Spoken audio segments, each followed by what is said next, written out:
भारत पढ़ रहे हैं और मध्यकालीन भारत में पढ़ना क्या रहता है? पहला टॉपिक मुस्लिम आक्रमण। आज इसका आखिरी टॉपिक, ये मतलब आखिरी टॉपिक मान लें या तीसरा टॉपिक मान लें, एक ही बात है, ठीक है। इसके बाद अपन नए हिस्से पे चले जाएंगे दिल्ली सल्तनत में। इसके बाद दिल्ली सल्तनत में चले जाएंगे, ठीक है। अभी इसके मेंस में इसको भी शामिल करेंगे, तो मतलब अभी आपको क्वेश्चन लिखवा देंगे, तो आप उसको तैयार भी करिएगा, लिखने का अभ्यास कीजिएगा। तो भारत में मुस्लिम आक्रमण की शुरुआत लगभग कब से होती है? 7वीं शताब्दी से। सबसे पहले कौन करते हैं? अरब। अरब में कौन है? मोहम्मद बिन कासिम मुख्यतः। सफल आक्रमण कौन करता है? मोहम्मद बिन कासिम। फिर उसके बाद मोहम्मद बिन कासिम के बाद 7वीं शताब्दी के बाद 712 के बाद 715 में तो इसकी मौत हो जाती है सुलेमान के आदेश के बाद, और उसके बाद लगभग 350 सालों तक भारत में ऐसा कुछ देखने को नहीं मिलता है, क्योंकि क्षेत्रीय शक्तियां थीं। और उसके बाद फिर कौन आता है? 1000 के आसपास गजनवी वंश। तो गजनवी वंश की किस तरीके से वंशाक्रम है कि गजनवी वंश में सबसे पहले शासक कौन सा है? अल्पतगीन। अल्पतगीन के बाद उसका दामाद कौन है? सुबुक्तगीन। सुबुक्तगीन के बाद उसका बेटा गजनवी। तो इस पे जो पहला भारत पे आक्रमण करता है और वो असफल रहता है, वो कौन है? सुबुक्तगीन। जो आक्रमण करता है और असफल रहता है वो कौन रहता है? सुबुक्तगीन।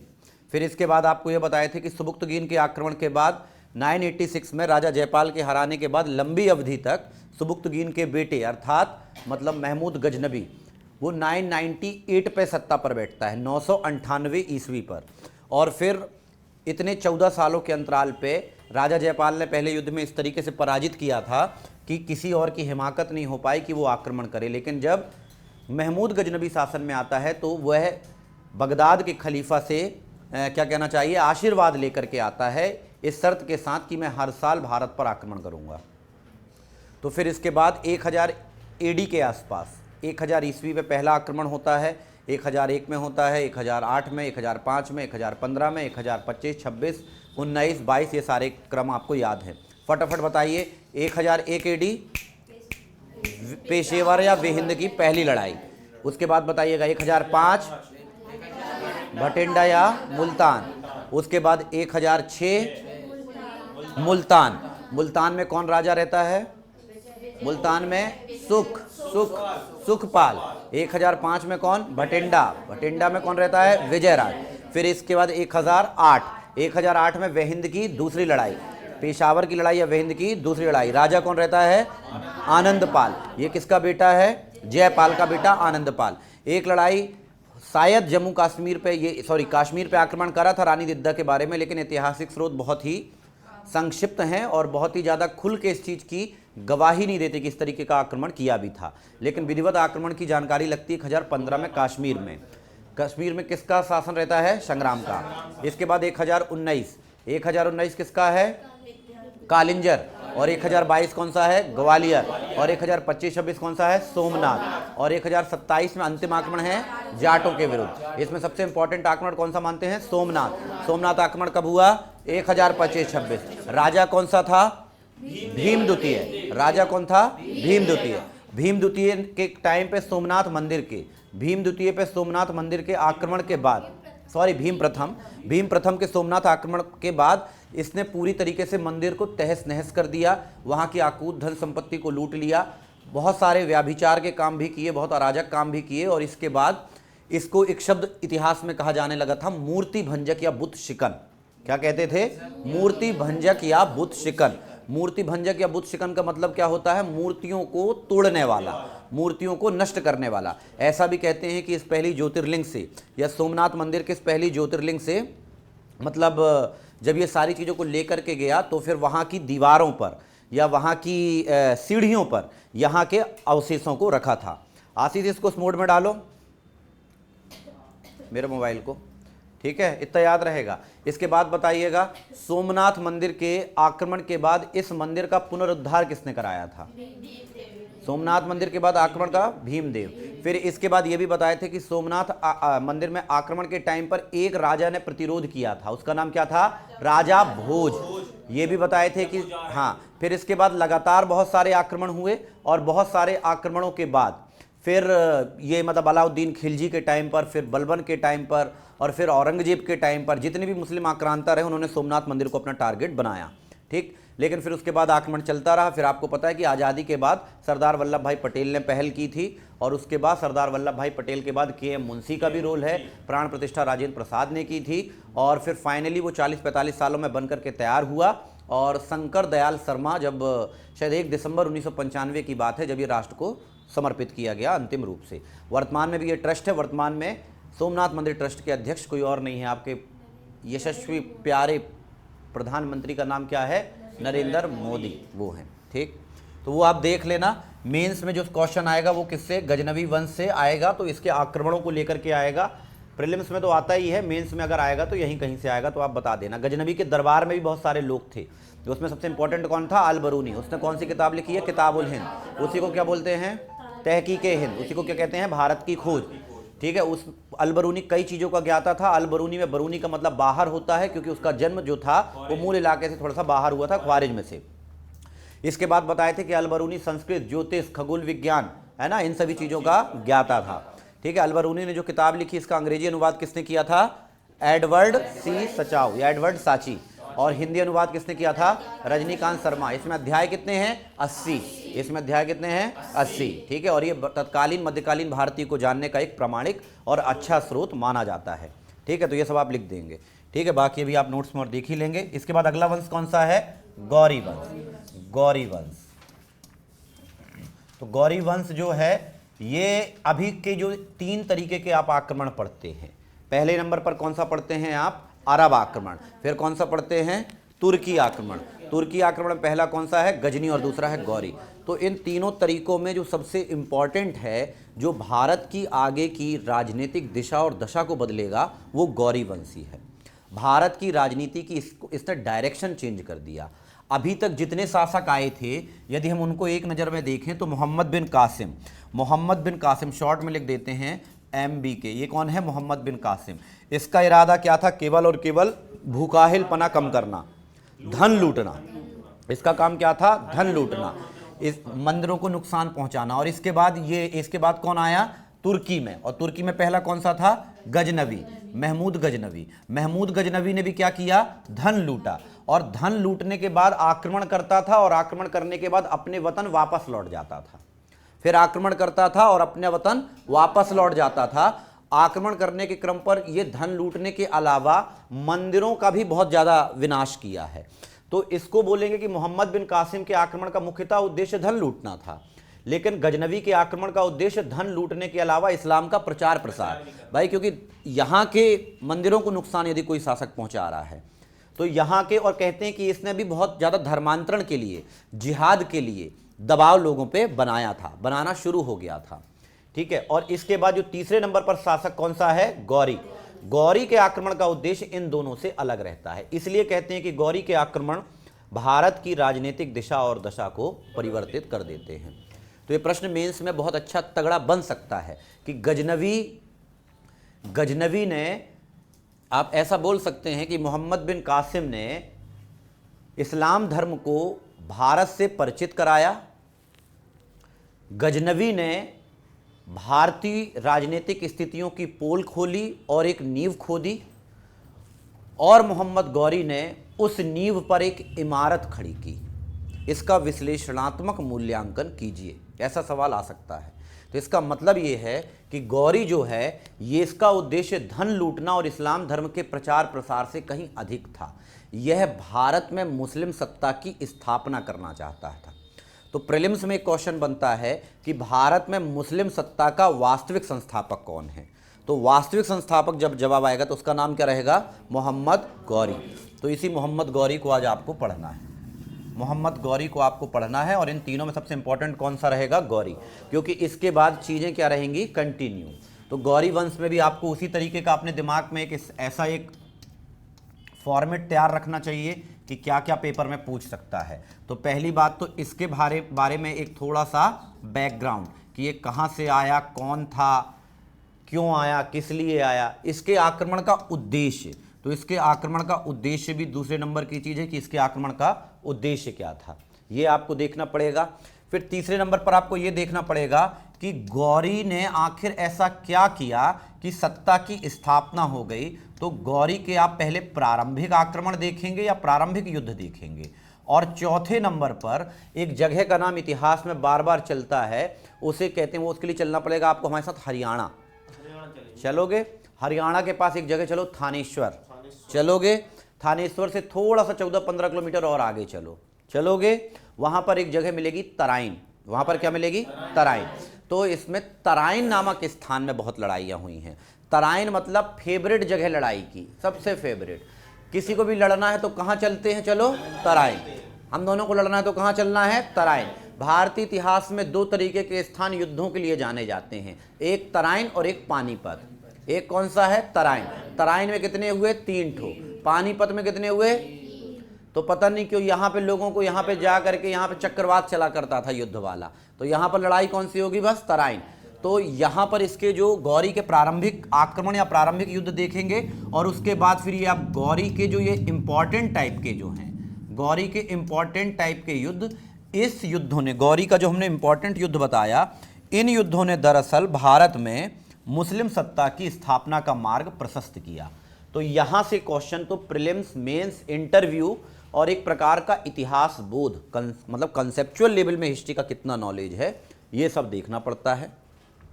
ये भी देखेंगे आप इसमें कि जब ये इतना इंपॉर्टेंट है तो एक चीज़ और थोड़ा सा दिमाग में सेट कीजिएगा, मेंस में आ सकती है कि गौरी के विजय के कारण क्या थे।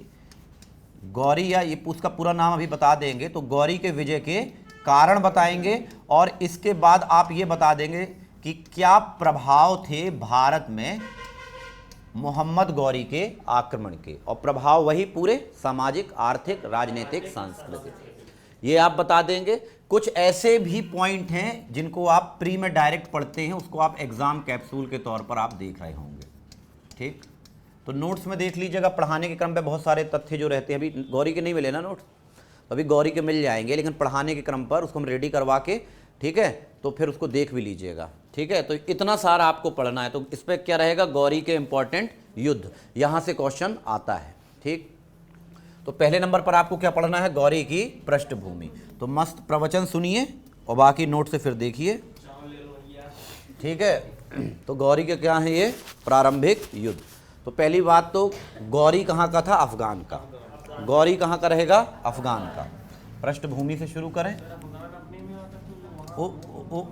अभी देखो, उस समय, अभी इस समय के भारत और उस समय के भारत में अंतर था। तो देखिए, तो पहली बात तो ये रहेगा कहाँ का? अफगान का। प्रारंभ में जो इसका पूरा नाम याद रखिएगा कि इसको बचपन में कहते थे मोहम्मद बिन साम। इसका बचपन का नाम क्या था?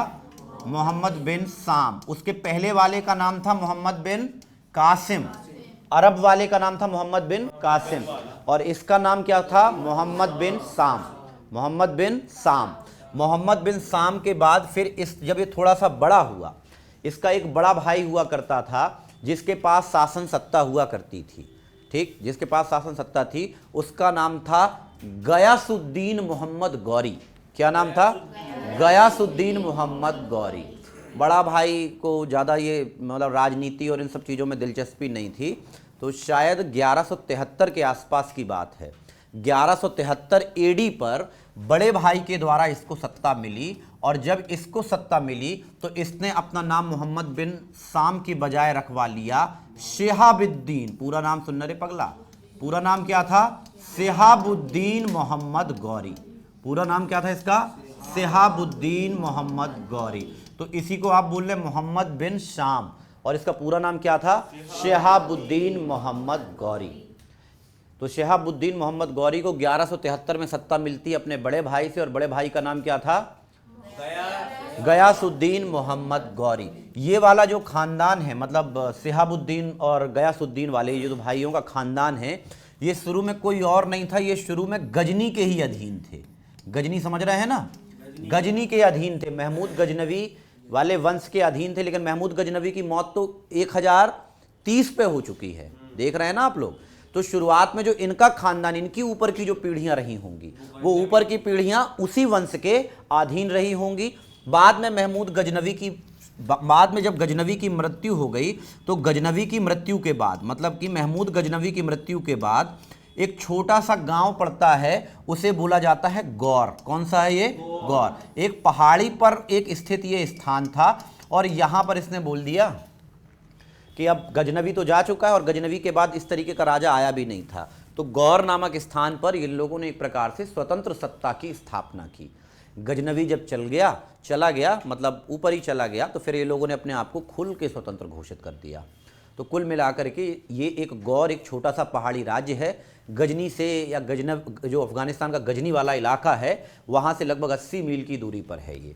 और छोटे से राज पे राज कौन करते थे? ये लोग किया करते थे। इस वंश का नाम क्या था? गौर वंश। पहाड़ी राज्य के कारण, गौर के पहाड़ी राज्य के कारण ये क्या हो गया?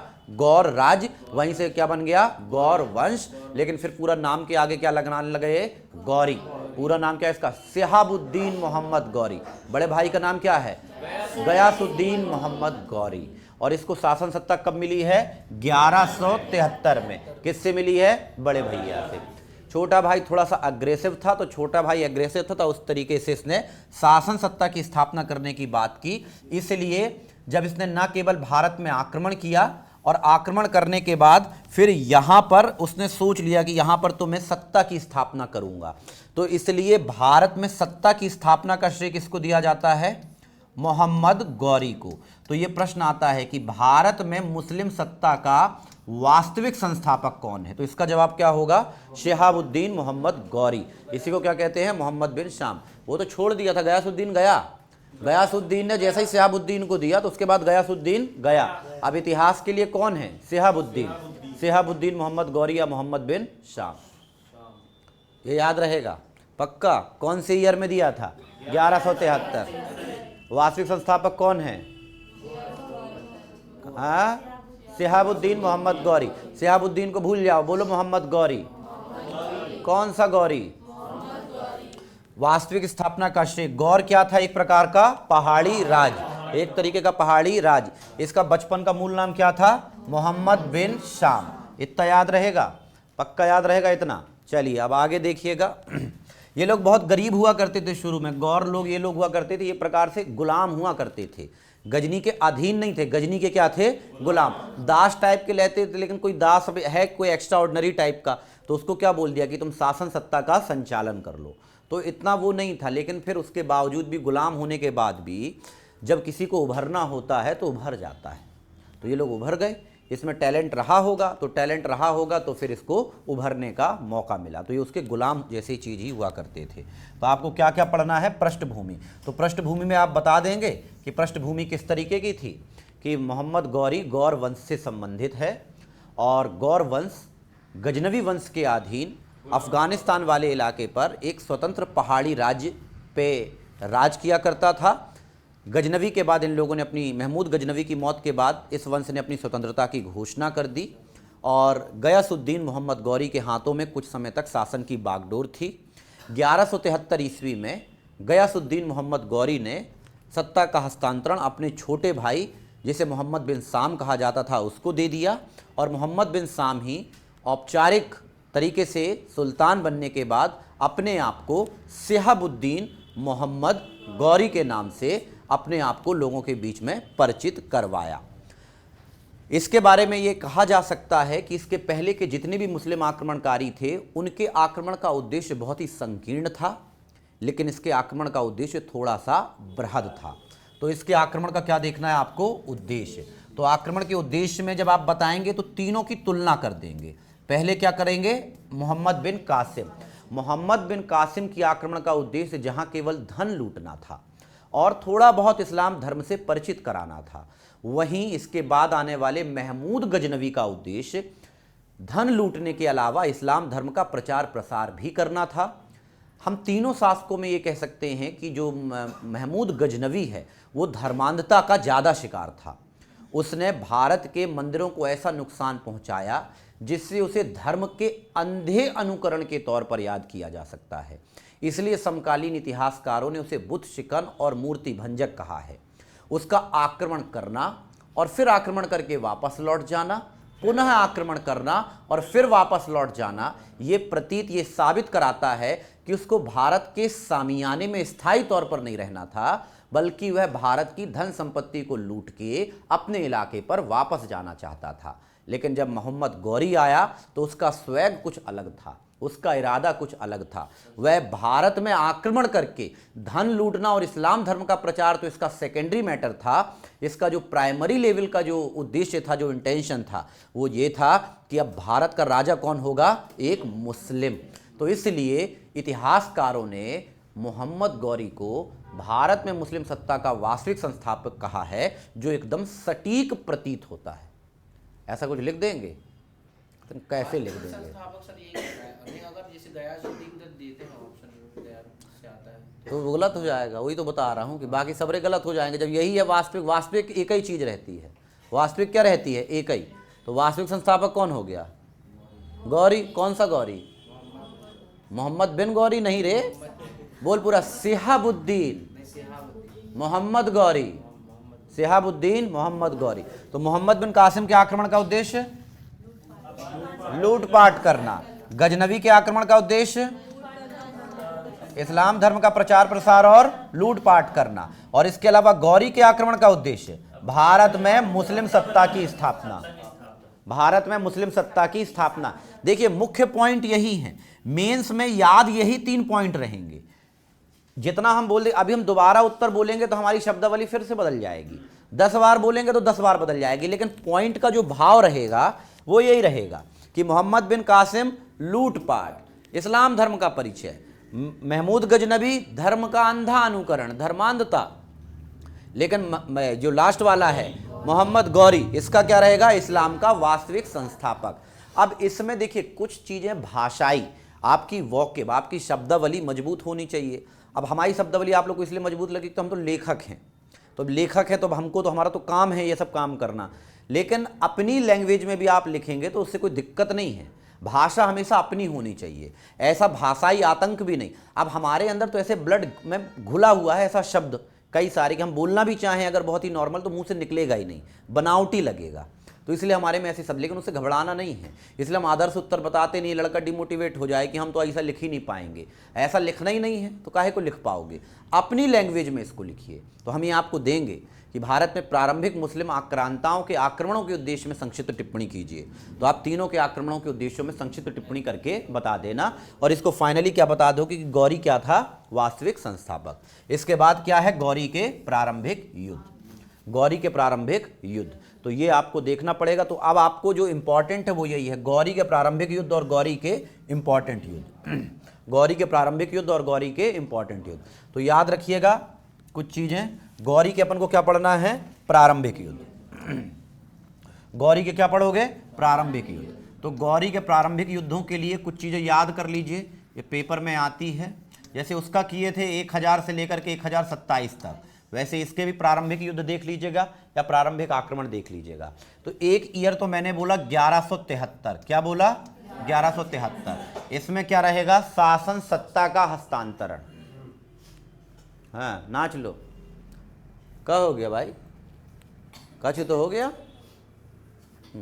एक ईयर कौन सा है, 1173। और 1173 में क्या हुआ, मुस्लिम सत्ता प्राप्त हुई। किससे प्राप्त हुई, गयासुद्दीन मोहम्मद गौरी से। तो ये ईयर से तो बस यही भर है। इसके बाद कुछ ईयर याद रखिएगा। एक ईयर 1175, एक ईयर 1175, 1175 के बाद एक ईयर रहेगा 1178। अगला ईयर एक ईयर 1179, एक ईयर क्या है 1179। 75 के बाद क्या है 78, 78 के बाद क्या है 79, 79 के बाद एक ईयर याद रखिएगा 1981, और एक ईयर याद रखिएगा 1986, और एक ईयर याद रखिए, अरे 19 कहाँ से आ गया रे, तुम लोग भी ना कुछ भी का कुछ भी बताते हो। एक रहेगा 1179 के बाद क्या रहेगा, एक 1181, एक क्या रहेगा 1186, और एक क्या रहेगा, काहे के लिए 88, एक क्या रहेगा 1189। तो ये कभी कभी यहाँ से भी क्वेश्चन आते हैं। तो ये क्या है 1175, ये क्या है गौरी के प्रारंभिक युद्ध। एक ईयर क्या है 1175, 75 के बाद 78 के बाद 79, 78 के बाद 79, ज़्यादा अंतर नहीं लेगा। 78 के बाद 79, इसके बीच में और भी आक्रमण हुए होंगे, लेकिन इतिहास में सबरे आक्रमण थोड़ी जरूरी है कि मतलब सभी चीज़ें जो इतिहास में जिन घटनाओं का प्रभाव पड़ता है इतिहास की डेफिनेशन ही देते हैं कि क्या इतिहास घटनाओं का संग्रह है। अरे बाबा, इतिहास घटनाओं का संग्रह नहीं है। इतिहास उन घटनाओं का संग्रह है जो देश राज्य में सामाजिक, आर्थिक, राजनीतिक, सांस्कृतिक रूप से कहीं भी प्रभावित किसी को करती हैं, उन घटनाओं का अध्ययन किया जाता है। तो ऐसे बहुत से युद्ध किया होगा, लेकिन इन युद्धों का इतिहास में थोड़ा सा महत्व रहा होगा। तो पहला वाला कौन सा है? 1175। फिर कौन सा है? 1178। 1175 के बाद 78, 78 के बाद 79, ये तो बैक टू बैक है। 79 के बाद 81, 81 के बाद और 86 के बाद। ये याद रखिएगा कि 1175 पे जहां पे ये आक्रमण करता है वो जगह वही रहेगी। देखिएगा, गजनवी ने भी मुल्तान पे आक्रमण किया था, लेकिन क्या मुल्तान में शासन सत्ता स्थापित कर ली थी? नहीं। अभी तक मुल्तान में कौन से लोग हैं? अपने जैसे लोग हैं, या फिर मुस्लिम लोग भी हैं लेकिन इनके यहाँ के नहीं हैं, कुछ अलग तरीके के लोग हैं। तो 1175 पे जगह का नाम है मुल्तान। जगह का नाम क्या है? मुल्तान। ये याद रहेगा। मुल्तान में कौन से लोग राज किया करते थे? तो याद रखिएगा कि सिया संप्रदाय के लोग थे। वो सुन्नी था, आया था, इनकी वैसे ही नहीं पटती, और ये सिया कोई और नहीं थे। तब तक धर्मांतरण बड़ी मात्रा में होने लगा था, दबाव से धर्म परिवर्तित कर देना। सुन्नी। फिर उसके बाद क्या हुआ कि 1175 में मुल्तान में एक चीज़ याद रख लीजिएगा कि कुछ बौद्ध लोगों को, बौद्ध धर्म तो बहुत पुराना धर्म है, कुछ बौद्ध लोगों को मार पीट करके मुस्लिम बना दिया गया था। लेकिन वो मुस्लिम में कौन सी वाली धारा को स्वीकारे थे? सिया को। और ये इसको पसंद नहीं आया था। उन लोगों को बोला जाता है जो मुल्तान में, मतलब कोई एक राजा नहीं, एक क्या कहना चाहिए, एक जन समुदाय का नाम याद रखना चाहिए कि एक खास तरीके का जन समुदाय था, और उस जन समुदाय का नाम था ये कादिमावी। क्या नाम था? कादिमावी। अलग अलग नाम लिखा रहता है इसको। करामाती, कई जगह कादिमावी के अलावे क्या लिखा हुआ है? करामाती। तो नाम एक ही टाइप का है ये। करामाती और कादिमावी लोगों का मुल्तान में शासन था, और मुल्तान में ये लोग कौन से थे? ये सिया मुसलमान थे। दरअसल ये बौद्ध धर्म से रूपांतरित सिया मुसलमान थे। इनके खिलाफ 1175 में मुल्तान में आक्रमण करता है कौन? मोहम्मद गौरी। 1173 के ठीक 2 साल के बाद ये पहला आक्रमण करता है, और इस युद्ध में किसको जीत मिलती है? आसानी से हरा देता है इन लोगों को। और जीत किसको हो जाती है? ये वाली जीत किसकी होती है? मोहम्मद गौरी की। तो कुल मिलाकर के गौरी की पहली विजय कौन सी है? मुल्तान की विजय। गौरी का पहला आक्रमण कैसा है? मुल्तान का आक्रमण। मुल्तान का आक्रमण कब किया था? 1175 में। मुल्तान का आक्रमण 1175 में। ये याद रखिएगा, जो क्लासरूम पे रहता है वही याद रहता है, अकेले पढ़ने वाला निकल जाएगा दिमाग से। अभी मेंस की बच्ची वो एक आई थी, वो पूनम, वही कह रही थी कि वही भर याद आता है जो जो यहाँ हुआ है, और कुछ याद नहीं आता है। तो यही याद करो। पहला आक्रमण कब हुआ था? 1175। कहाँ पे हुआ था? मुल्तान में। ये गौरी की पहली विजय है, और किसके विरुद्ध हुई थी? कादिमावी या कारीमाती, जो भी है, जो भी मिल जाए उनके बीच। और ये कौन से थे? बौद्ध से बने हुए सिया मुस्लिम। इस युद्ध में कोई विशेष तरीके की कोशिश करने को नहीं पड़ते, क्योंकि उन लोग सैन्य तरीके से वैसे संगठित नहीं थे, और जबकि तो ये खानदानी था, इसकी शासन सत्ता तो खानदानी चली आ रही थी, तो इसके बाद सेना का बल था। लेकिन अगर आज की स्थिति पर बात करें तो ये भारत में कहां कहलाया? देखिए, उस जमाने पर ये क्या था? भारत। तो उस जमाने के इतिहासकारों ने, भाई उस समय 1175 में मुल्तान भी तो भारत था, तो अब क्या पढ़ते हैं? भारत।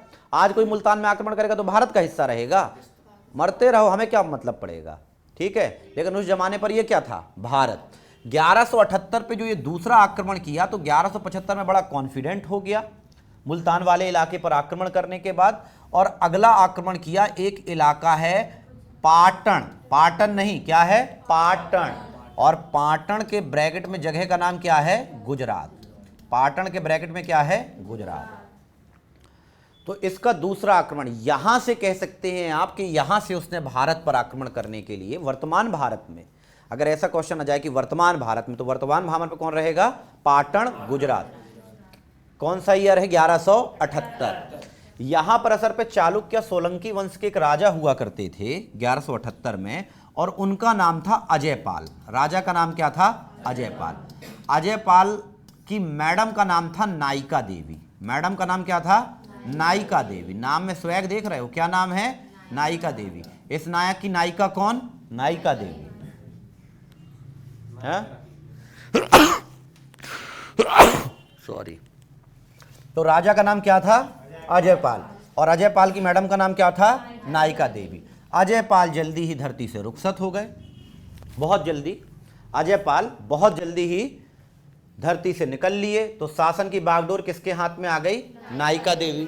नायिका देवी का जरा सा था, इतना सा था बच्चा, मतलब इतना सा क्या था? बच्चा। कितने साल का रहा? मुश्किल से 5 या 6 साल की उसकी उम्र थी। और उसका नाम था भीम सेकंड। उसका नाम क्या था?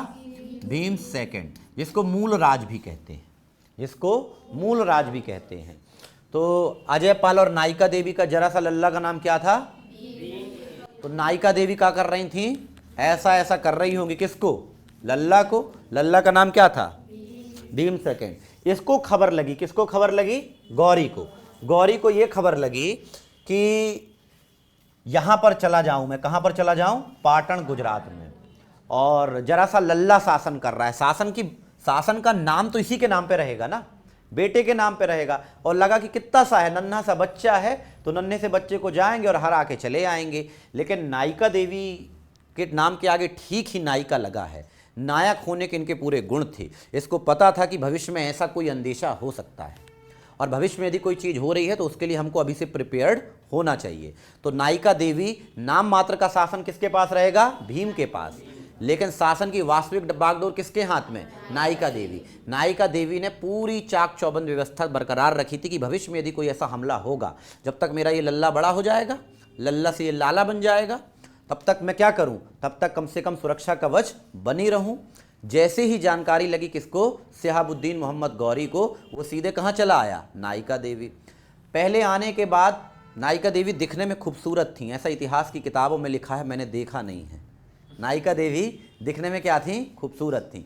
तो लगा कि अब जो दिलहारा हुआ हो उसमें अधिकार क्या करना और वगैरह वगैरह, ऐसी शायरी वायरी चली होगी। और फिर नायिका देवी के पास एक पत्र जाता है, पत्राचार गौरी का। और गौरी कहते हैं नायिका देवी को कि ना तो मैं आपको हराना चाहता, अब मैं आपको हरा के क्या करूँगा, तो ना तो मैं आपको हराना चाहता, ना मैं आपसे लड़ना चाहता। मैं तो चाहता हूँ कि प्यार और मोहब्बत और अदब के साथ वैसे ही हम दोनों के बीच में दोस्ती और यारी बरकरार रहे। और एक काम कर लीजिए कि जो शासन है, ये जो इलाका है, ये वाला इलाका आप किसको दे दीजिए? मेरे को दे दीजिए। ऐसा बोल दिया। किसने बोल दिया? गौरी ने। क्या करेंगे आपसे लड़के, आप तो वैसे भी महिला हो, वो लल्ला है छोटा सा, उसको हम क्या लड़ेंगे? तो नायिका देवी ने ये सुना, तो नायिका देवी ने कहा कि कुछ नहीं बोली। नायिका देवी क्या थी? खामोश थी। नायिका देवी ने पत्राचार किया और लिख के दे दिया, सोच के बताएंगे। नायिका देवी ने क्या कह दिया? सोच के बताएंगे। जब कोई बोल दे ना कि सोच के बताएंगे, इसका मतलब समझ रहे हो ना?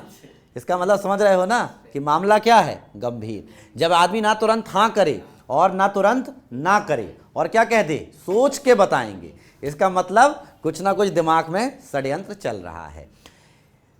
उसको ये लगा कि ये सोच के बताएगी और सोच के बताएगी। अच्छा, कई बार आदमी इसी में खुश हो जाता है, इसी में खुश हो जाता है कि कम से कम खारिज तो नहीं की, कम से कम क्या कह रही है? सोच के बताएंगे। तो इसका मतलब वो तो ख्याली पुलाव कि हाँ आप सोच रही होगी, अरे कम से कम मेरे को सोच तो रही है। तो नायिका देवी क्या कह रही थी? सोच के बताएंगे। लेकिन सोच के बताने वाला इंसान कुछ ना कुछ प्रिपरेशन करने लगता है। तो नायिका देवी को पता था कि मैं इसके सामने झुकूंगी, नाम क्या है मेरा? नायिका देवी। मैं इसके सामने झुकूंगी, ये पगला कैसे? तो ये पगला के सामने झुकूंगी मैं, कहाँ झुकूंगी? लेकिन इतने में इसने तैयारी कर ली। 3-3, 4-4 दिन तक जवाब नहीं दिया। और वो क्या सोच रहा है? सोच के बताएंगे। वहाँ पर वो अरमान पाले रखा था कि बिना लड़े मेरे को कई चीज़ें मिलने वाली हैं, और यहाँ पर ये क्या कर रही थी? सोच रही थी। नायिका देवी के चर्चे थे आजू बाजू वाले इलाकों पर। इतिहास की किताबें कुछ राजाओं महाराजाओं के बारे में बहुत मौन हैं। हिंदुओं के प्रति विशेषता मध्यकालीन भारत बहुत ही कमज़ोर है। नायिका देवी को हम ही पढ़ा रहे हैं, और कोई नहीं पढ़ाता। और कहाँ लिखा ही कहाँ है? किताबों में। किताबों में लिखे ना होगा आयिका नायिका देवी, हम पढ़ा रहे हैं। वो हम इसलिए पढ़ा रहे हैं क्योंकि हम इतिहास के विद्यार्थी हैं और इतिहास के राइटर हैं। नहीं होते तो हमको भी क्या करते, हम भी ऐसे ही निकल लिए होते। लेकिन इतिहास बहुत ही कमज़ोर है, इसलिए अभी NCERT और बाकी की जगह पर बदलाव की बात चल रही है। तो नायिका देवी ने क्या कह दिया था? क्या बोला था? सोच के बताएंगे। तो अब जवाब देने का वक्त आ गया है तीसरे चौथे दिन फिर से कि अब सोच ली हो तो बताओ भी। अब 3-4 दिन बहुत तो होता है, अब सोच ली हो तो बताओ। ऐसा किसने कहा? गौरी ने। नायिका देवी ने जैसे ही पत्र मिला था सोच के बताएंगे, अगले पल फोन लगाया एक व्यक्ति को। वो व्यक्ति पास में ही एक इलाके का राजा था। ऐसा फोन लगाई, बोली कल्हण देव, आजू बाजू वाले इलाके का था, एक इधर मतलब भारत के थोड़ा सा किनारे का। कल्हण देव चले आओ। कहाँ चले आओ? इधर चले आओ। तो एक का नाम क्या था? कल्हण देव। और कल्हण देव के अलावा एक और राजा था, एक और राजा का नाम अभी मैं याद नहीं कर पा रहा हूँ, वो भी ज़बरदस्त तरीके का था। तो कल्हण देव और कल्हण देव के अलावा एक और राजा है, उसका नाम आपको नोट्स पे मिल जाएगा। उन राजाओं को बुला लिया और बोला कि ऐसा ऐसा पत्र आया है और अभी जब तक कि मेरा उत्तर नहीं जाएगा तब तक तो ये क्या करेगा? आक्रमण करेगा नहीं। तुमको नींद आ रही है क्या? हाँ, आंखें खोलो। तो फिर क्या हुआ? किसको फोन लगाया? कल्हण देव को। और कल्हण देव के अलावा एक और कोई है, अभी मेरे को नहीं है याद हो रहा है। उनको क्या बोला कि जब तक यहाँ से मेरा प्रत्युत्तर नहीं जाएगा तब तक क्या होगा? वो तो कुछ करेगा नहीं। काहे कि वो अभी क्या कर रहा है? वो तो अरमान पाले बैठा है। नायक भी मिलेगा और नायिका भी मिलेगी। कुछ दिन के बाद, 3-4 दिन के बाद, नायिका देवी घोड़े की टप टप आवाज में अपने लल्ला को आगे रखे हुए, घोड़े में बांधते हुए किस तरफ कदम बढ़ाएं? मोहम्मद गौरी के पास। मोहम्मद गौरी को बड़ा अच्छा लग रहा था कि नायिका खुद मिलने आ रही है। नायिका के साथ कौन है? लल्ला। नायिका के साथ कौन है? लल्ला। लल्ला का नाम क्या था? भीमसेकंड। लेकिन पता चला, जैसे ही देखा कि आगे तो नायिका देवी है और पीछे घोड़ों की अनंत फौज है। घोड़ों की अनंत फौज है। घोड़ों की उस थाप से कहते हैं कि मोहम्मद गौरी चकरा गया, बौरिया गया कि इतनी विशाल सेना तो मैंने कभी देखी नहीं। मोहम्मद गौरी कांप गया। मोहम्मद गौरी की रूप कहाँ गई कि अच्छा इसलिए कह रही थी सोच के बताएंगे। मतलब घोड़ों की वो ठप ठप की आवाज से कि वो उतनी विशाल सेना मोहम्मद गौरी ने कभी देखी नहीं थी। भीम सेकंड और इसका युद्ध हुआ। और भीम सेकंड और अब नाम तो किसका रहेगा? लल्ले का, क्योंकि लल्ला भी जा रहा है भाई। कागज में जिसका नाम है वही ना कहलाएगा। तो भीम सेकंड के नाम पर युद्ध का पूरा संचालन और कौशल किसने किया? नायिका देवी ने। और इतना बेहतर तरीके का मतलब मिलिट्री मैनेजमेंट था, इतने अच्छे तरीके की स्ट्रेटजी थी। चारों तरीके के राजाओं को नायिका देवी ने इस तरीके से मिला लिया था आपस में कि मोहम्मद गौरी को लगा कि वो सोच के बताएंगे। और जा करके फिर सीधे सोच करके बता दिया कि मैंने सोचा क्या है। दोनों सेनाओं के बीच में युद्ध हुई। नायिका देवी की सेना ने मोहम्मद गौरी को मारा कम और घसीटा ज़्यादा। समझ रहे हैं? मारा कम और घसीटा ज़्यादा। तबीयत से लड़ाई हुई और तबीयत से कुटाई हुई। कुटाई किसकी होगी? गौरी की। कूटेगी कौन? नायिका देवी एंड कंपनी। और यहाँ पर मोहम्मद गौरी के अरमान जो बढ़ रहे थे वो एकदम से अर्श में कहाँ पर गिर गए? फर्श में। पता भी नहीं चला। और मोहम्मद गौरी को नायिका देवी के नेतृत्व में पहली पराजय का सामना करना पड़ा। ये क्या है? मोहम्मद गौरी की पहली पराजय। अब मैंने पहली पराजय लिखा, इसका मतलब दूसरी पराजय भी होगी। पहली पराजय लिखा, इसका मतलब क्या है? दूसरी पराजय भी। तो इसका मतलब भारत में तो किसका शासन था 1178 में? पाटन को। इसे कायंदा का युद्ध भी कहते हैं। इस इलाके का नाम 1178 वाला, इसे कौन सा युद्ध कहते हैं? कायंद्रा। कायंद्रा का युद्ध भी कहते हैं। स्थान का नाम है। ये सब आपको हम नोट्स में दे देंगे, किताबों में नहीं लिखा होगा, उससे मत घबराइएगा। तो इसे क्या कहते हैं? कायंद्रा का युद्ध। और सोच के बताएंगे, ठीक है। तीसरा युद्ध कब हुआ? 1179 में। लेकिन इस वाले इलाके पर ऐसी कोई बात नहीं हुई। आसानी से गौरी, एक हल्की सी कहानी है लेकिन उसकी आवश्यकता भी आप लोगों को नहीं है। बस याद रखिएगा कि इसने पेशावर कब जीता? 1179 में। पेशावर वही है वहिंद वाला। अब राजा बदल गए हैं। अब राजा क्या हो जाएंगे? बदल जाएंगे। और वो इलाका तो रहेगा ही। तो 1179 पर कौन रहेगा? पेशावर। 1179 में पेशावर। 1181 और 1186 ये कौन सा इलाका है? 1181 और 1186 ये दोनों इलाका एक ही जगह के लिए जाना जाता है। ये इलाका कौन सा है? लाहौर का। ये कौन सा है? लाहौर का। और लाहौर पर इसने पहला आक्रमण कब किया? 1181। लाहौर पर पहला आक्रमण 1181 और लाहौर पर दूसरा आक्रमण 1186। उस जमाने का ये भारत ही है, इसलिए भारतीय इतिहास में इसको पढ़ाना पड़ रहा है। तो 1181 पे पहला आक्रमण लाहौर और 1186 में दूसरा लाहौर आक्रमण। दोनों ही टाइम पे शासक का नाम था खुसरो मलिक। नाम क्या था? खुसरो मलिक। ये सब नाम कभी आ सकते हैं। लाहौर आक्रमण के समय वहां का राजा कौन था, फलाना ठिकाना कौन था, आपको याद रखना है। दोनों ही आक्रमण में राजा कौन था? खुसरो मलिक। 1181 में जब खुसरो मलिक के साथ आक्रमण हुआ तो खुसरो मलिक वर्सेस मोहम्मद गौरी की सेना। तो मोहम्मद गौरी के पास अब वही है ना कि अब अनुभव जब आ जाता है लोगों के पास तो अनुभव के बाद आदमी उभरने लगता है। जैसे देखो पॉलिटिशियन 80 साल 75 साल का पॉलिटिशियन भी सत्ता को कैसे पलट देता है पता नहीं चलता। पॉलिटिशियन पॉलिटिक्स करना कुछ अलग तरीके का मामला है। एक आईएएस पॉलिटिक्स में चला जाए वो इतना सफल नहीं हो सकता जितना छठवीं फेल नेता हो जाता है। वो लोग मनोवैज्ञानिक लेवल में बहुत तीव्र होते हैं, वो मानसिक स्तर में इतने तीक्ष्ण होते हैं, उनको पता है कि जनता को कैसे जीतना है। आईएएस हर चीज में दिमाग लगाता है और ये हर चीज में दिल लगाते हैं। दिमाग जीतेगा कि दिल जीतेगा? तेरा क्या जीतता है? दिल। तू क्या जीतना चाहता है? दिल। तो इसलिए तो अब जैसे जैसे दौर गुजरेगा वैसे वैसे अनुभव आ जाएगा। खुसरो मलिक और इसके बीच में युद्ध होता है और खुसरो मलिक को इसमें फिर से पराजय होती है। इसका मतलब सभी युद्ध किसके फेवर में जा रहे हैं? गौरी के। लेकिन इस वाले युद्ध में पराजय होती है। खुसरो मलिक कह देता है कि अरे यार कैसा कर रहे हो, अब हार गए हैं तो क्या जान ही ले लोगे क्या? ऐसा मत करो, वैसा मत करो, हम तो तुमसे ऐसा ही लड़ लिए, हमारा मन थोड़ी था लड़ने का, वो तो हम ऐसे ही लड़ लिए, अब लड़ लिए तो तुम क्या ऐसा कर डालोगे वैसा कर डालोगे, और तोहफा और ये गिफ्ट और वो गिफ्ट और फलाना और ढिमकाना। उसने बोला ठीक है कोई बात नहीं। बहुत सारे तोहफे दिए खुसरो मलिक ने और खुसरो मलिक को फिर इसने बख्श दिया, माफ़ कर दिया। लेकिन थोड़ी दिनों के बाद खुसरो मलिक ने बोला था कि गिफ्ट दे करके हमने केवल क्या किया है? केवल अपने आप को बचाया है। इस बार हम पुनः वापस आएंगे, पुनः वापस आएंगे। खुसरो मलिक बाद में फिर से प्रतिरोध करता है। मोहम्मद गौरी को खबर लगता है कि खुसरो मलिक ने बात तो कोई और की थी और वादा खिलाफी कोई और ही है। पीछे पलट के देखता है गौरी को खुसरो मलिक, गौरी खुसरो मलिक को, खुसरो मलिक गौरी को, आमना सामना, ऐसा ऐसा चल रहा है, ऐसा चल रहा है।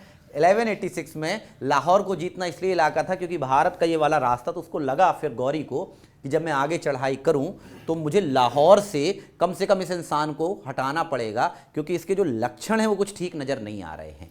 1186 में वापस खुसरो मलिक के साथ लाहौर में इसकी लड़ाई होती है और लड़ाई में इस बार हार वापस खुसरो मलिक की होती है, जीत गौरी की होती है। लेकिन इस बार शायद दोबारा गलती नहीं किया, फिर से कहने लगा खुसरो मलिक, अरे यार हम ऐसे ही लड़ रहे थे, तुम तो सीरियस ले लिए, तुम तो फालतू में सीरियस ले लिए, हमको तो गिफ्ट देना था इसलिए, अब तुम ऐसे ही गिफ्ट लेते नहीं, तो हमको तो तुमको तोहफा देना था, हम चाह रहे तुम 2000 घोड़े ले लो हमसे, तुम ऐसे ही लेते नहीं, तुम कहते क्यों लूँ, तो इसलिए हम लड़ रहे थे। तो इस बार गौरी ने कहा कि नहीं, इस बार नहीं फंसूंगा, एक बार फंसा था, इस बार नहीं फंसूंगा। खुसरो मलिक को बंदी बना लेता है कौन? मोहम्मद गौरी, और कुल मिलाकर के एक अपने लिए खाली स्थान बना लेता है कि अब वो भारत में आएगा, अब वो भारत में आएगा।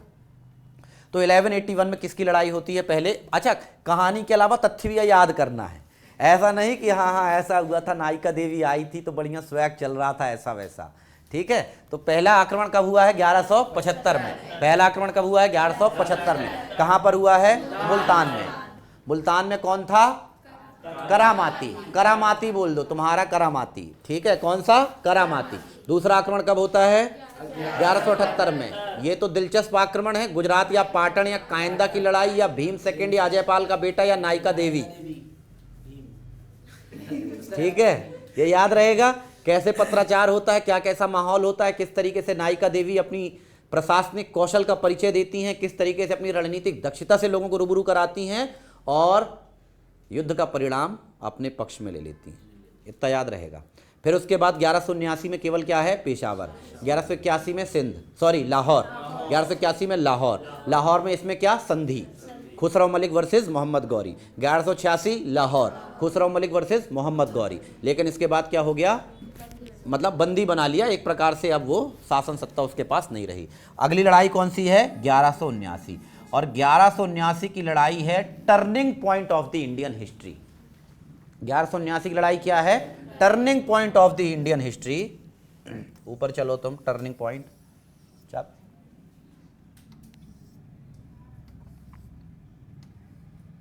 अरे कहाँ गए तुम, चले जाओ। चलो ठीक है, तो 1179 की लड़ाई क्या है? हाँ बोलो ना एक बार, 1179 की लड़ाई क्या है रे? Turning point of Indian history, turning point of Indian history. इसने भटिंडा पर आक्रमण किया था। 1179 पर क्या किया था? ये क्या लिख दिया? ये भटिंठा नहीं है रे, ये क्या है? भटिंडा। ये क्या है? भटिंडा। भटिंडा पर कब आक्रमण किया था? 1189 पर। तो ये टर्निंग पॉइंट क्यों है? ये आखिर टर्निंग पॉइंट क्यों है? ये टर्निंग पॉइंट क्यों है? ये 1189 का आक्रमण कहां पर किया था? भटिंडा के दुर्ग में। ये कहां पर किया था? भटिंडा के दुर्ग पर। तो इसको मास्टर ने टर्निंग पॉइंट इसलिए किया क्योंकि भटिंडा किसी और का इलाका, किसी और का क्षेत्र नहीं था। भटिंडा किसी एरे गहरे का इलाका नहीं था, एक ऐसे राजा का इलाका था जिससे हिंदुओं की सल्तनत चलती थी। 6 फीट लंबा, दिखने में गोरा, चिट्टा, मस्कुलर, और क्या कहते हैं, बॉडी बिल्डर, और डैशिंग, और क्या, चार्मिंग, हैंडसम, या एग्जैक्टली हैंडसम, और क्या, चार्मिंग, चार्मिंग की चाउमिंग, चार्मिंग, इस तरीके के आदमी का शासन था। और उसका नाम क्या था? पृथ्वीराज चौहान। क्या नाम था उसका? पृथ्वीराज चौहान। पृथ्वीराज चौहान तृतीय, पूरा नाम क्या था? पृथ्वीराज चौहान तृतीय। 2 ठो और हो गए थे लेकिन वो ऐसे ही वाले थे। इसका नाम क्या था? पृथ्वीराज चौहान तृतीय। किसी को ऐसा देख लेता था तो 2-4 ठो गिरती थी। अगर किसी को ऐसा देख ले एक बार तो कितनी गिरती थी? 2-4 ठो। नाम क्या था उसका? पृथ्वीराज चौहान। तो जैसे ही भटिंडा के दुर्ग पर आक्रमण किसने कर दिया? पृथ्वीराज चौहान ने, सॉरी, आक्रमण कर दिया मोहम्मद गौरी ने। तो खबर किसके पास पहुंच गई? पृथ्वीराज चौहान। ये तो पृथ्वीराज चौहान की शान और शौकत के साथ बहुत बड़ी गुस्ताखी हो गई कि पृथ्वीराज चौहान के मतलब गलीचे में भी कोई देख ले तो ये बहुत बुरी बात है। तो पृथ्वीराज चौहान को जैसे ही पता लग गया कि ये आ रहा है तो इधर से क्या बोल दिया पृथ्वीराज चौहान कि उसको आने दो, बिल्कुल आने दो। उन्हें बोला चला भटिंडा, उससे बोला भटिंडा काहे के लिए, इतना ही आने दो, यहीं देखेंगे। अब दुश्मन को जब यहीं आना है तो क्या है, यहीं देखेंगे, दिल लगा करके देखेंगे, मन लगा करके भी देखेंगे और अच्छे से खबर लेंगे। तो भटिंडा की लड़ाई के कारण फिर अब असली लड़ाई होने वाली है किसके किसके बीच में? राजाओं के बीच। अब इलाके से किनारे जा चुके हैं अपन, अब 2 शासकों के बीच। पूरा नाम क्या है इसका? पृथ्वीराज चौहान, राजपूत वंश, पृथ्वीराज चौहान थर्ड, राजपूत वंश। और ये क्या रहेगा? मोहम्मद गौरी। ये क्या रहेगा? मोहम्मद गौरी। तो इतिहास का ये वाला कालखंड भटिंडा के दुर्ग के बाद भारतीय इतिहास के बीच 2 राजाओं के बीच की, एक सुल्तान और एक राजा के बीच की प्रतिस्पर्धा की कहानी बयां करता है। ठीक है, और वो कौन कौन है? काय हंस रही भाई, काय हंस रही है? हाँ, मेरे को नहीं पता, मैं ये मूवी नहीं देखता। देखो, मूवी का कोई मतलब रिलेशन नहीं रहता है ऐतिहासिक घटनाओं से। मूवियों में तो ऐसा बता दिए देते हैं कि बहुत बढ़ा चढ़ा करके। ठीक है, हमारी मूवी देखो, ज़्यादा फायदे में रहोगे।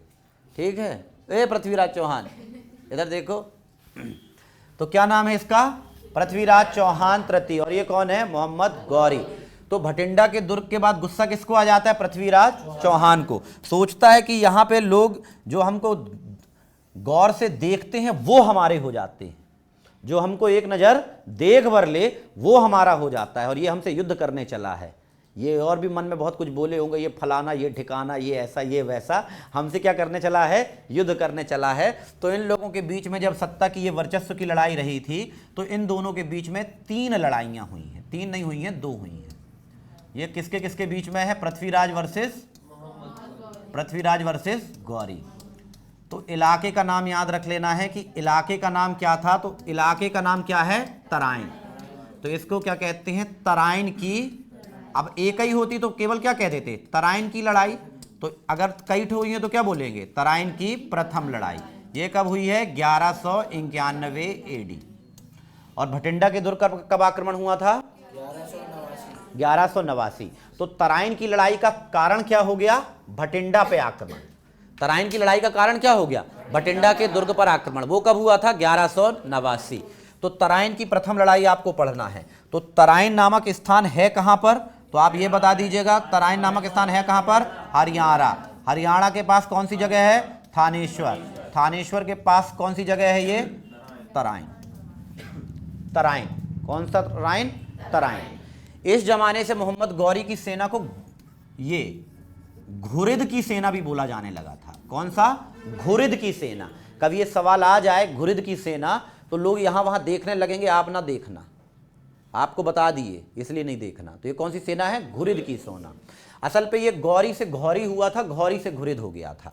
अलग अलग तरीके से नाम परिवर्तित होते हैं ना। तो गौरी से क्या हुआ था? घौरी। कई जगह तो पुरानी किताबों में 1990 के आसपास की किताबें देखोगे तो उसमें घौरी लिखा हुआ है, घौरी।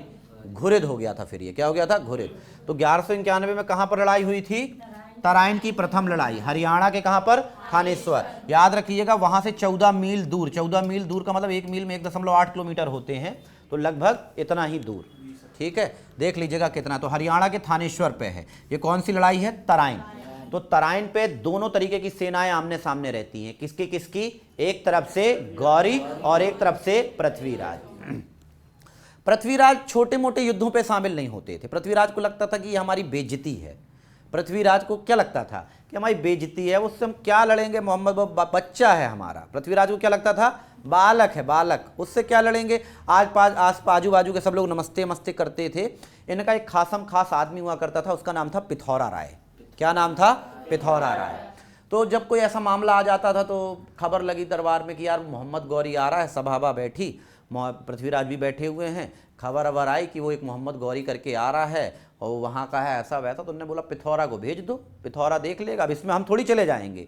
अभी कोई ऐसा मामला होगा तो पानी वाला आ जाएगा तो हम सिग्नेचर करने जाएंगे कि तो वहीं से बोल देंगे कि जाके कर दो, है ना? तो ऐसे ही बोल देंगे कि बोले पानी वाला आया है, तो हमने क्या बोल दिया कि पिथौरा को भेज दो, उसमें क्या है।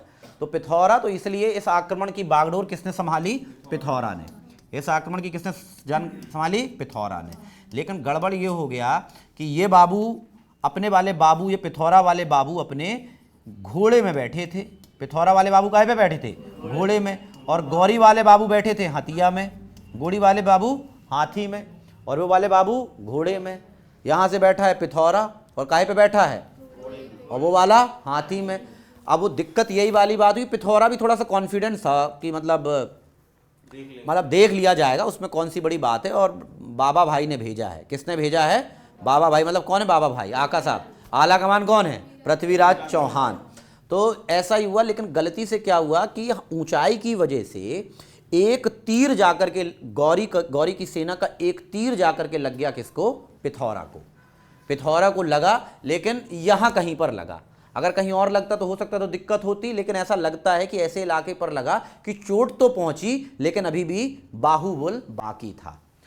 पिथौरा के में इतना कॉन्फिडेंस था पृथ्वीराज को, इतना कॉन्फिडेंस था कि वो खबर भी लगी पृथ्वीराज को ऐसा कुछ हो गया है। उसने बोला वो अभी युद्ध के मैदान में है तो ना? हमने कहा नहीं लड़ रहे हैं। बोले बस टेंशन ना लो, अभी वो है भर बहुत है, उसका रहना ही काफ़ी है। तो खबर लगी कि पिथौरा है। हमने बोला हाँ वह है, बस लग गया है थोड़ा सा। उन्होंने बोला रहन दो, अकेले देख लेगा वो। पिथौरा के बारे में सही, पिथौरा के बारे में खबर रहती थी कि इसके एक तीर से 10 तुर्कों का ये अकेले वध कर सकता था। कितने? एक तीर से। अब पता नहीं, कहावतें बनी, एक तीर से कई निशाने। क्या कहते हैं? एक तीर से कई निशान है। ये घोड़े में बैठा था, इसने कुछ नहीं, सीधा टारगेट लगाया मोहम्मद गौरी को। ऐना सेना खत्म कर, सेनापति को खत्म कर दो, सेना वैसे ही खत्म है। मुखिया खत्म, सभा खत्म। समझ गए? तब तक तुम लोग को यहाँ पे अच्छा लगेगा जब तक हम हैं। हम गए यहाँ से, अभी किसी को पानी, किसी को प्यास, कोई चाय, कोई ये वो। तो फिर यही लफड़ा हुआ और इन्हें सीधा पिथौरा राय ने सीधा निशाना किस पे लगाया? मोहम्मद गौरी को। हाथी में था एक ही तीर और एक ही तीर से ऐसा कुछ हाथी के ऊपर निशाना लगाया कि मोहम्मद गौरी ऊपर से नीचे गुलाटी खाते हुए नीचे होकर के मूर्छित होकर के गिर पड़ा। उठाए उसको, बोले आओ, पानी आनी डाले, छींटे ईंटे डाले, होश में आ, होश में आ, होश में आ, होश में आया। और रोने लगा कि मैं ऐसे ही आया था, गलती से आया था, फलाना ढिमकाना, ऐसा मत करो मेरे साथ, वैसा मत करो। ये पूरा का पूरा वही रोने लगा जो वो वाला कर रहा था। कौन सा? वो खुसरो मलिक वाला। खुसरो मलिक वाला कि मैं ऐसा नहीं करना चाहता, वैसा नहीं करना चाहता। फिर पृथ्वीराज चौहान के पास खबर आई, इसको बंदी बना लिया गया। बोले ये आक्रमण करने आया था। किसके पास आक्रमण करने आया था? पृथ्वीराज चौहान के ऊपर, है ना। तो चाहते तो उसको क्या करते थे, वहीं पर क्या कर देते, है ना। अच्छा, एक और चीज़ ये भी थी कि इन लोगों के, राजपूतों के मतलब कुछ युद्ध के नियम कि हम एक तो रात में लड़ाई नहीं करेंगे। महाभारत का भी नियम यही था, हम रात में क्या नहीं करेंगे, लड़ाई करेंगे। दुश्मन को क्या कर देंगे, क्षमा कर देंगे। अब ये रोने लगा, ऐसे ऐसे आंसू बहा रहा है कि नहीं माफ़ कर दो ना, प्लीज़ माफ़ कर दो ना, अगली बार से नहीं करेंगे। इसको बोले काम करो, इसको जहाँ से आया भेज तो दो। मतलब जो आदमी अपने चरणों में ऐसा रोने की दुहाई दे रहा है, उसको अपन क्या करेंगे यार, उसको क्या करेंगे। अब जो माफ़ी ही मांग रहा है तो उसके ऊपर कुछ करेंगे क्या? अपन लोग बड़े दिल वाले लोग हैं। अपना दिल बड़ा है कि नहीं? कितने आ जाते हैं तुम्हारे दिल में? दिल बड़ा है कि नहीं अपना? बड़ा है, अभी प्लाट कट रहे हैं, कटिंग काट ले, काम आएंगे। ठीक है, तो अभी देख लेना। तो अपना दिल क्या है, बहुत बड़ा। तो अपन ने इस पगला को क्या कर दिया कि जिस रास्ते आए उसी रास्ते तुम अब वापस चले जाओ, दोबारा नौटंकी ना करो। इसमें किसकी जीत होती है? इस पे जीत किसकी हो जाएगी? पृथ्वीराज की। ये गौरी की पहली हार की दूसरी हार? ये दूसरी हार। यहां पर अपन ने क्या कर दिया, उसको क्या कर दिया, माफी दे दी। क्षमा याचना, जब रोते गिड़गिड़ाते माफी मांगी। तो अपन लोगों की आदत है कि अगर कोई, अपन लोगों का दिल ऐसा ही है ना कि कोई कितना भी पाप कर दे लेकिन एक बार क्या बोल दे, प्लीज ना, सॉरी ना, प्लीज माफ कर दो, तो इसके बाद अपन क्या कर देते हैं, इट्स ओके, जा ऐश कर, जा। लेकिन ये गया। लेकिन यही अंतर होता है, एक बार अपन ने ऐसी गलतियां इतिहास में कई बार दोहराई हैं। देखो, शत्रुओं को उसी लेवल तक माफ करो जिस लेवल तक वो माफी का हकदार हो। हर बार माफ करने की जरूरत नहीं होती, कभी कभी एक्शन भी लेना पड़ता है, एक आध बार माफ कर दो। लेकिन जब पता है कि ये काम ही इसका इतना है, एक दो दिन का नहीं है, ये लंबे समय का है। असल में क्या था कि पृथ्वीराज चौहान उस समय हसीन वादियों में खो रहे थे। पृथ्वीराज चौहान क्या हो गया था उस समय? हसीन वादियों में। पृथ्वीराज चौहान को 1191 का साल बड़ा खतरनाक था। 1191 से लेकर के 1191, ये 6 महीना तो उनके काटे नहीं कटते दिन ये रात। करनी थी तुमसे पता नहीं कौन सी बात, लो आज मैं कहता हूं फलाना ढिमकाना, ये वाला दौर चल रहा था। फिर पिथौरा से पूछे, और बिजी कहीं और थी, पृथ्वीराज चौहान का माहौल है कहीं और सेट था। ऐसा था क्या? अब आई डोंट, मैं पिक्चर तो नहीं देखा, लेकिन ये वाकई की बातें हैं। ठीक है, तो फिर पिथौरा ने बोला कि सही में भेज देना यार आला कमान। पृथ्वीराज चौहान से पूछे तो उन्होंने बोला भेज दो, क्या करेंगे हम उसका, फालतू धरती का बोझ अलग करो। तो ये चला गया। लेकिन वो वहाँ गया, उसको फिर वापस होश में लाया गया। और होश में लाया गया जब वहाँ पर मोहम्मद गौरी को, तो मोहम्मद गौरी ने बोला कि जब तक वापस जा कर के हराऊंगा नहीं, तब तक ना तो मैं अन्न धारण करूंगा, ना ही मैं वस्त्र बदलूंगा। ये कसम खा ली। क्या कसम खा ली? कि जब तक दोबारा जाकर के आक्रमण नहीं करूंगा, जब तक हराऊंगा नहीं, तब तक ना तो मैं अन्न मतलब ग्रहण करूंगा और ना ही कपड़े चेंज करूंगा। फिर बाकी के लोगों ने समझाया कि डायलॉग उतने ही मारो जितने अच्छे लगे। ये फालतू के डायलॉग ना मारो, डायलॉग उतने ही मारो जितने झेले जा सके। ये कोई बात है कि खाना नहीं खाऊंगा, तू 4 दिन नहीं खा, चौथे दिन 5वें दिन तो तू छुप छुप के खाएगा। निर्जला व्रत वाले 5वें 6वें दिन से ना लगता है कि हे भगवान कितने बचे, बस आज का कटा। कल करवा चौथ के दिन शाम के 8 बजे थे, देखो चांद आया, आ गया, थाली आनी लगाना शुरू, पानी आनी शुरू, चाट फुल्की शुरू। ऑफिस में जल्दी आ जाओ, चांद निकल आया, जल्दी आ जाओ जितनी जल्दी हो सके। फिर खाना ऐसे नहीं खाते, फिर खाना ऐसा टुकड़ा नहीं। ये सब यहाँ पर चलता है। कहाँ पे? रेस्टोरेंट में, रेस्तरां में चलता है। जब किसी के साथ अपन दिनांक में गए हैं, मतलब किसी खास दिनांक को, तब चलता है कि एक टुकड़ा उठाया, और घर में तो ऐसे दोनों हाथों से ऐसा, और सीधे बिल्कुल अपनी सूंड के जैसे हाथ। फिर उसको समझाए, किसको समझाए? गौरी बाबा को बोले कि देख कपड़ा वपड़ा तो ठीक है, घिना टाइप का तो है ही है, बदल ना बदल कोई फर्क पड़ता है क्या? ये खाना आना खाने वाली जो रस्में हैं, ये वादे हैं, ये सब छोड़। तो उसने बोला नहीं, वो तो गलती से कहल गया था, लाओ भूख लगी है, खाना तो खाएंगे यार। खाना आना खिलाया, लेकिन कसम तो ले लिया था। तो फिर इसको दोबारा आना था। यहाँ पर पृथ्वीराज चौहान यहाँ पर पृथ्वीराज चौहान के साथ थोड़ा सा और गड़बड़ हो गया काम। पास में एक इलाका हुआ करता था। देखिए, पहली लड़ाई के बाद एक घटना होती है और घटना रहती है निजी घटना। निजी घटना है किसकी? किसी के साथ भी घटित हो सकती है। जो घटना किसी के साथ भी घटित हो सके उसी को कौन सी घटना कहते हैं? निजी घटना। तो पास में एक इलाका हुआ करता था कन्नौज, और कन्नौज के राजा हुआ करते थे जयचंद। कन्नौज के राजा जयचंद हुआ करते थे। उम्र में दोनों के बीच में, जयचंद और पृथ्वीराज के बीच में बहुत अंतर नहीं था, लेकिन कन्नौज के राजा जयचंद और ये दोनों में उम्र का बहुत अंतर नहीं था, तो दोनों की बनती भी नहीं थी। जब दो लोग बराबर की उम्र के हों और एक साथ काम करें तो स्वाभाविक रूप से दोनों में प्रतिस्पर्धा रहेगी, तो दोनों में बनती भी नहीं थी। है हाँ, वो सब पिक्चर किनारे कर दे तू अपनी, चुप रहे, ठीक है। तो दोनों की बनेगी भी नहीं, बाद में रिश्तेदार होंगे। अभी कहाँ से रिश्तेदार होंगे? तो राजा जयचंद और फिर क्या हो गया? पृथ्वीराज चौहान। और जयचंद की कन्या थी, और जयचंद की कन्या बला की खूबसूरत, मतलब आदमी, मतलब कोई उसको देख ले तो 200-300 आदमी वहीं गिर जाते थे, है ना? है, हमें क्या पता, ऐसा कहते है, हाँ जैसे, हाँ बिल्कुल। तो 200-300 आदमी वहीं गिर जाते थे, ठीक है। सुना है उनकी एक निगाहों से कत्ल होते हैं लोग, एक नज़र हमको भी देख लो ना, ये दुनिया हमें अच्छी नहीं लगती। समझ रहे हो ना कि ये दुनिया अब हमें अच्छी नहीं लगती। तो ऐसा ही सब हुआ रहा होगा। तो संयोगिता और क्या कहते हैं, पृथ्वीराज चौहान, तो असल पे पृथ्वीराज चौहान की गलती नहीं थी, पृथ्वीराज चौहान की तरफ से नहीं था, इनिशिएट पृथ्वीराज ने नहीं किया था। संयोगिता के पास एक चित्रकार आया, मशहूर चित्रकार, उसका नाम था पन्ना राय। नाम क्या था? पन्ना राय। पन्नों में चित्र बनाता था तो नाम क्या हो गया था? पन्ना राय। पन्ना राय आया और पन्ना राय ने बहुत सारे चित्र जो थे, इनके दरबार में आया करता था कन्नौज के यहाँ पर, जयचंद के यहाँ पर, तो बहुत सारे चित्र बनवाए। और बहुत सारे चित्रों के बाद अचानक एक चित्र मिला एक लड़के का, पृथ्वीराज का। किसका चित्र मिल गया? पृथ्वीराज का। और वो ऐसा चित्र बनाया करते थे पन्ना राय, ऐसा लगता था 3D चित्र बनाते थे, ऐसा लगता पन्ना से उतर के बाहर ना आ जाएं, तो ऐसे चित्र बनाया करते थे। और टॉल और हैंडसम और फलाना ढिमकाना। संयोगिता बाई वहीं पर क्या करेंगी, अपने आप को सब, तो वहीं पर पृथ्वीराज चौहान को देख करके सुध-बुध खो दी। कौन? संयोगिता। नाम क्या था? संयोगिता। संयोगिता भी नाम मिलता है इतिहास में, संयुक्ता भी, संयुक्ता भी, संयोगिता। तो संयोगिता को देख करके, संयोगिता ने पृथ्वीराज को देख करके मतलब क्या कर दिया, अपना फलाना फलाना उनके हवाले कर दिया। एक तड़प आ गई, लालायित हो उठी।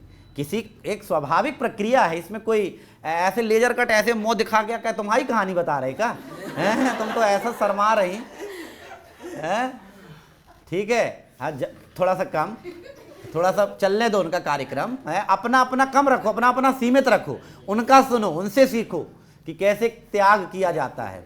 तो फिर पृथ्वीराज चौहान और संयोगिता के बीच में क्या हुआ कि मामला शुरू हो गया। और संयोगिता ने क्या किया, संयोगिता, अरे यार तुम लोग पढ़ाने नहीं दे रहे हो। तो संयोगिता ने क्या किया कि संयोगिता तो देख करके सुध-बुध खो बैठी, बड़ा दिमाग खराब हो गया। अब संयोगिता को लगा यार कि मैं तो इतनी बड़ी राजकुमारी, मेरे बाप भी क्या है, जयचंद, और जयचंद की पुत्री को इतनी मामूली बात है क्या? जयचंद भी टैलेंटेड आदमी था, जयचंद को ऐसा नहीं, इतिहास की किताबों में भले कैसा भी दिखाया गया है, जयचंद भी एक बेहतरीन तरीके का शासक हुआ करता था। तो जयचंद ने क्या किया कि जयचंद को तो बिल्कुल पसंद नहीं, कौन? पृथ्वीराज। और बिटिया को कौन पसंद? पृथ्वीराज। अब ये कह रहा है कि तुम उनकी तरफ निगाह भी मत देखना। वो कह रही पापा मैं उनके बिना नहीं जी सकती पापा I can't live without him. कैसा कर रहे हो आप? फिर भी अब कैसे करें, खबर पहुंचाएं। जयचंद ने पूरी कोशिश की कि दो दिल कभी ना मिले, क्या ना करें, दो दिल कभी ना मिले, दोनों अलग अलग रहें। लेकिन दिल की आग तो लग चुकी थी। वो शायर लड़कियां इश्क में कितनी पागल होती हैं, फ़ोन बजा और चूल्हा जलता छोड़ दिया, ये सब तुम क्या जानो, उस दरिया पे क्या गुजरी तुमने, तो बस पानी भरना छोड़ दिया, बला बला, यही सब चलता रहा। पन्ना राय से बात की, कौन? संयोगिता। बोली अंकल अंकल इधर आओ। पन्ना राय आए, बोले काम करो ना, पहुंचाओ ना थोड़ा सा खबर थोड़ा मैसेज पहुंचाओ ना पृथ्वीराज को कि संयोगिता एक बार बात करना चाहती है। तो कहते हैं हम कैसे पहुंचाएं कि संयोगिता, उसके पास ऐसी कई तो संयोगिता हैं। उनने बोला हम ऐसी वैसी हैं क्या, हमारा भी चित्र बनाओ। पन्ना राय ने को क्या बोला, हमारा भी चित्र बनाओ, अच्छे से बनाओ, अच्छे अच्छे कलर से बनाओ और टाइम लेके बनाओ, अच्छे से पूरे नैन नक्श अच्छे उतारो। पन्ना राय ऐसा ही किया भाई। अब जयचंद की पुत्री, अब ये गवाह कह रही है खुद, तो पन्ना राय ने भी बढ़िया चित्र बनाया और कहाँ जा करके दिखा दिया, पृथ्वीराज को।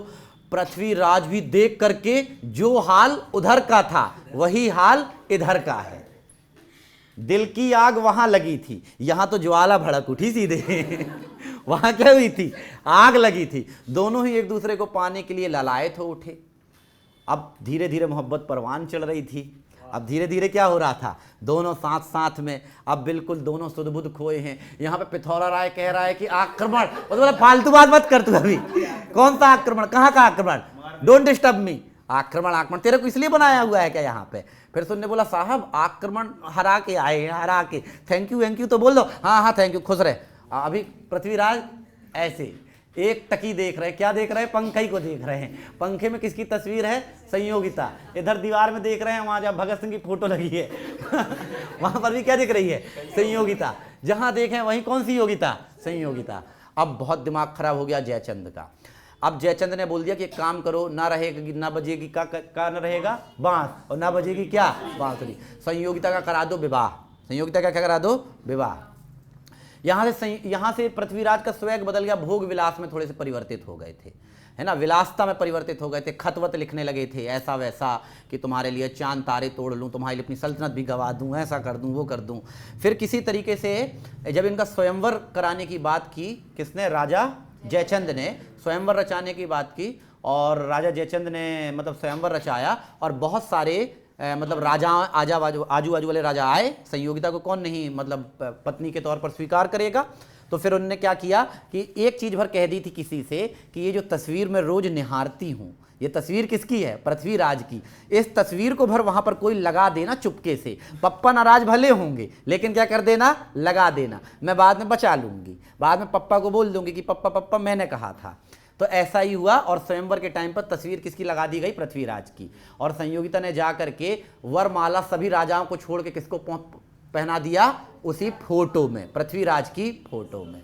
और रे रे रे रे रे रे, ये तो बहुत गड़बड़ हो गया। फिर बोली पृथ्वीराज को कि तुम मेरे को क्या करो, लेने आओ। अब मैं कहाँ चलना चाहती हूँ, ससुराल, पीहर, पीहर नहीं जाऊंगी अब ब्याह के बाद।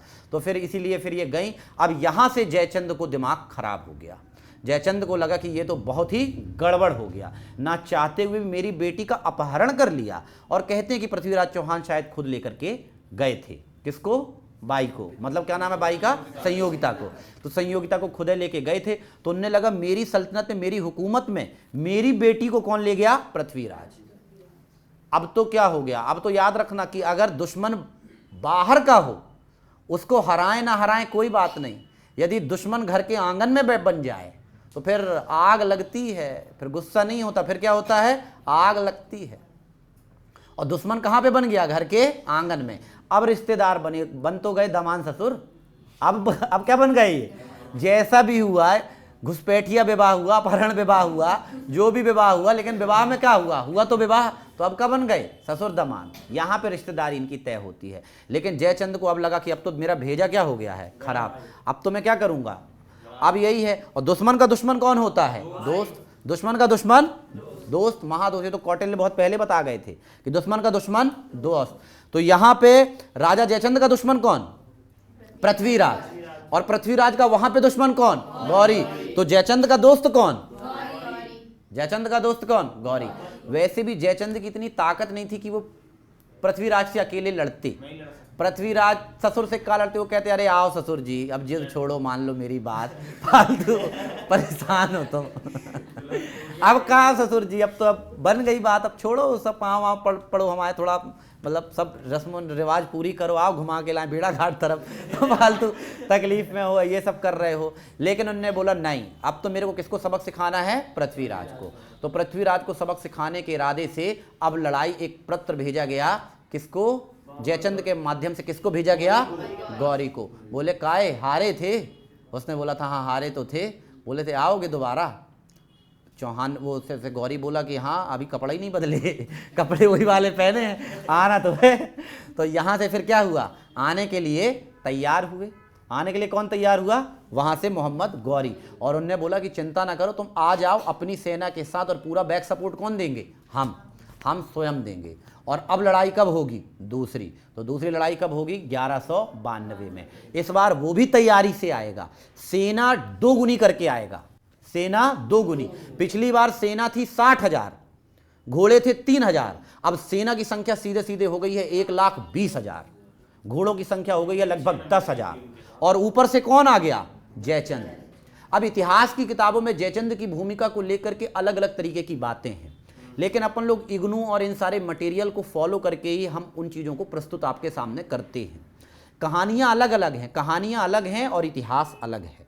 आपको सवाल बनाना है, ना कि पिक्चर बनाना है। पिक्चर हम खुदरे दिखा देते हैं, तो इसलिए तो अब क्या होगा, यहाँ पे कौन सपोर्ट दे रहा है, जयचंद की सेना, वहाँ से कौन आ रहा है, मोहम्मद गौरी की सेना, और यहाँ पर पृथ्वीराज और संयोगिता का क्या चल रहा है, कार्यक्रम।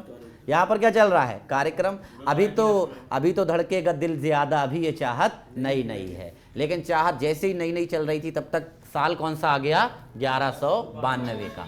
और 1192 का साल कौन सा है, तराइन की दूसरी लड़ाई। तराइन की दूसरी लड़ाई, तो तराइन की दूसरी लड़ाई, तो अभी उन लोगों का अभी विवाह हुआ है, तो अभी उन लोगों को थोड़ा सा अच्छे से रहने वहने दो, तब तक हम चाय पी करके आपको मिलते हैं। और आकर के सीधे, जब तक वो रास्ते पे अभी है, अभी आ रहा है, कौन आ रहा है रास्ते में, गौरी। यहाँ से कौन तैयार है, जयचंद। और पृथ्वीराज और संयोगिता अभी क्या है, थोड़ा सा एक दूसरे से वो कंगन अंगन छुड़ाई का खेल खेल रहे हैं, तो उनको खेलने दो। और उसके बाद अभी अपन युद्ध कौन सा कराते हैं, फिर तराइन का दूसरा, और फिर कराते हैं एक और युद्ध, और फिर फाइनली मुस्लिम सत्ता की स्थापना भी अपन करवा देंगे। ठीक है, मिलते हैं ब्रेक के बाद। इसको वो करो, आशीष नहीं है क्या,